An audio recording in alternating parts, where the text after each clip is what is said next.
been the librarian for Gates County for 27 years, and I've been a lifelong library user and a lifelong user and reader of books. And as an aside to the videographer, you're welcome to take my picture. You're welcome to put me on YouTube. Just be sure you include all my remarks and don't add any negative little side marks, editorial comments. Some of you may not know the history of the public library in Gates County. It started back in the late 1930s with the home demonstration agent who went around and carried books to the different home demonstration groups. Then she and some county officials got together with the state library, agreed to have a library in North Carolina with an infusion of $500, $300 of which was from the county commissioners, $200 was from two other groups that helped to give the money. The first library was in the upstairs east wing of the old courthouse, what was the courthouse then. But then we outgrew that space, and it moved across the street to what is now the county office building, the county commissioner's, the county manager's office, and so on.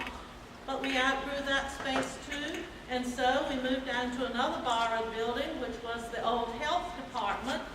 We stayed there until we outgrew that space and we moved into the old courthouse.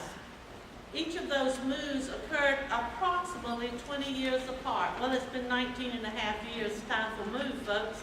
But we need a new library because we've outgrown this space too. Our library is used every day. Almost 18,000 people were in and out of our library if our little clicker was right, but we miss a lot of people because they come in and we got lots of nooks and crannies they can go to. A lot of people use our library in a year. Books, yes.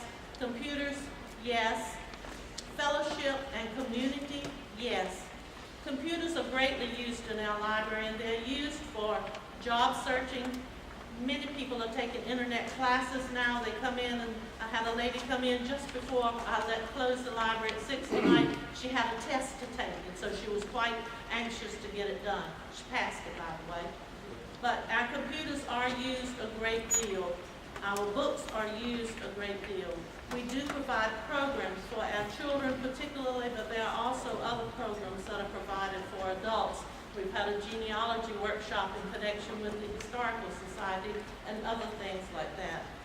You talk about the cost of a new building. How about the cost of the floods we have over in this building, the heating and air conditioning, just like this building we're in now, doesn't work at times. How about the cost of the elevator, and we have a real expensive telephone bill because we have to have a telephone in that elevator that we wouldn't have in a new library. There are lots of different things that make the building we're in now quite expensive.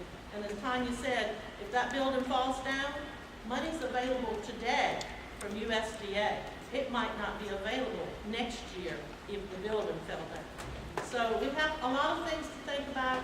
We love our library. I love being in that old courthouse. It's a wonderful building. County commissioners, I hope you will keep it. I have a few letters that some members of the library have written, and they've written them to you all. Some of them aren't open because they forgot to write their name, and we asked them to fill out to write their name. But if you'll look at them too. Thank you.